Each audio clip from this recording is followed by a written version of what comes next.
Sahabat, pernah nggak kamu merasa males banget?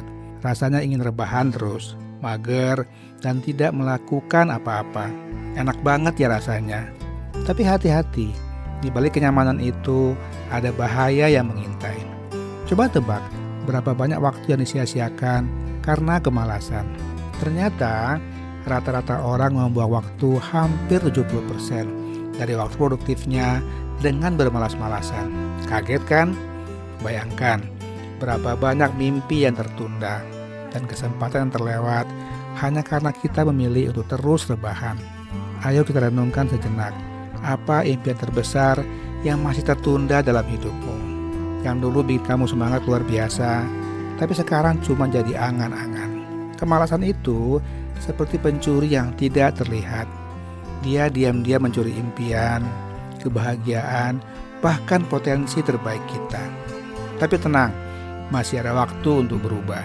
Di video kali ini, kita akan bahas tuntas soal rasa malas ini. Kenapa ini terjadi pada kita, dan bagaimana cara mengatasinya.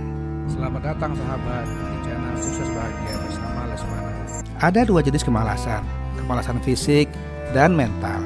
Dan keduanya harus diatasi dengan cara yang berbeda. Pertanyaannya, kenapa sih kita sering merasa malas? Yang pertama, karena pola makan yang kacau.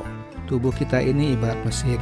Kalau bahan bakaran sampah, performa mesin juga akan kacau. Pernah nggak kamu merasa lemas dan ngantuk setelah makan makanan berminyak atau banyak gula? Itu karena pola makan kita mempengaruhi energi dan kesehatan kita. Yang kedua, karena postur tubuh yang salah. Coba perhatikan postur tubuhmu saat ini. Postur tubuh yang buruk dapat membuat energi kita terhambat. Postur tubuh yang tepat akan menjaga aliran energi tetap lancar. Yang ketiga, masalah tidur. Bagaimana mungkin kamu bisa bersemangat jika tidurmu kurang? Atau malah kebanyakan tidur? Tidur yang cukup dan pas membuat otak kita jernih dan badan segar. Jika kurang tidur, tubuh menjadi lemas, otak kabur, dan kamu akan cenderung malas. Begitu juga kalau kebanyakan tidur. Kemudian yang keempat, masalah di pikiran. Seperti halnya tubuh kita, pikiran juga perlu makanan yang tepat. Kalau kita memberi makan pikiran kita dengan keraguan, ketakutan, dan kebingungan, pikiran itu akan menjadi tumpul dan sulit untuk bergerak. Seringkali kita merasa malas karena pikiran kita dibebani oleh keraguan diri, kebiasaan menunda-nunda, dan kurangnya tujuan yang jelas. Ini dia yang sering terjadi. Kita sering berpikir, nanti aja deh. Tapi tahu-tahu tugas menumpuk, stres meningkat, dan akhirnya kita makin malas. Kemudian yang kelima, kemalasan seringkali muncul dalam bentuk mager atau malas bergerak. Kita semua tahu, di era digital ini segala sesuatu bisa diakses dengan mudah dari rumah. Semua bisa dilakukan dengan jari dan handphone kita. Akibatnya godaan untuk tidak bergerak dan beraktivitas fisik sangat besar. Nah sekarang, coba cek diri kamu. Dari kelima hal di atas, mana yang paling sering kamu lakukan? Ayo, jujur sama diri sendiri.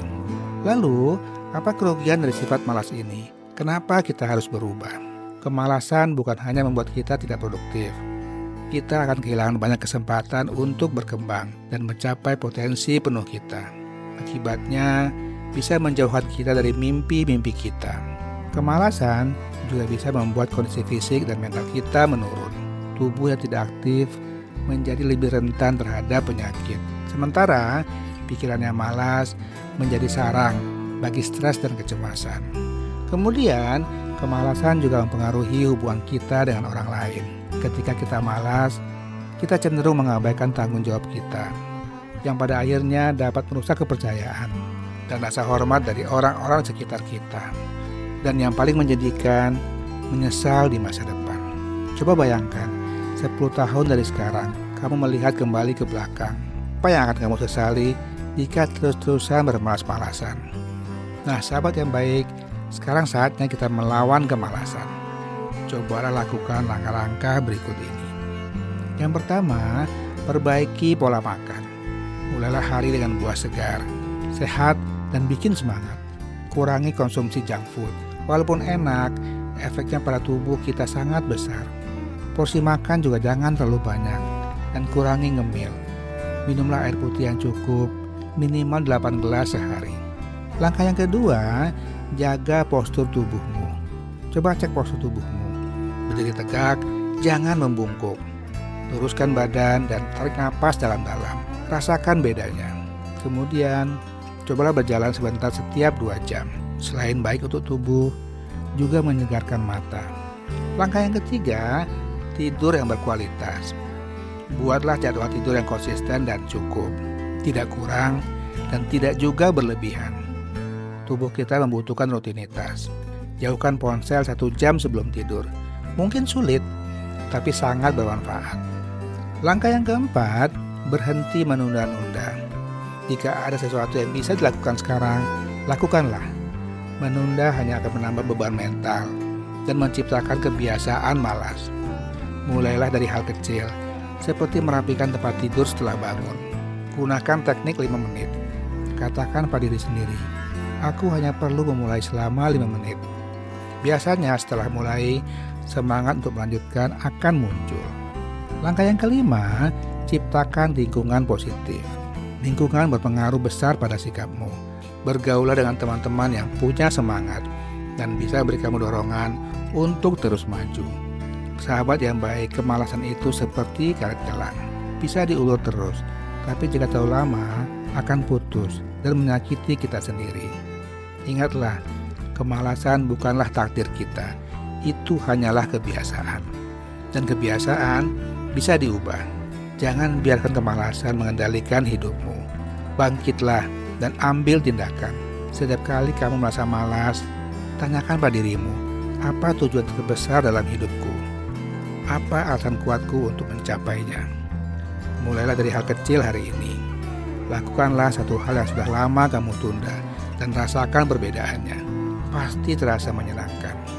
Ketika kita mengatasi kemalasan, kita tidak hanya mengubah hidup kita sendiri, tetapi juga memberikan dampak positif pada orang-orang sekitar kita. Nah, apakah sekarang kamu siap untuk meninggalkan kemalasan dan mulai hidup dengan semangat baru? Ayo bangkit dan wujudkan mimpi-mimpimu. Terima kasih sahabat telah menonton video ini. Semoga bermanfaat. Jangan lupa untuk subscribe, like, dan komen. Sampai jumpa di video-video berikutnya. Salam sukses dan bahagia.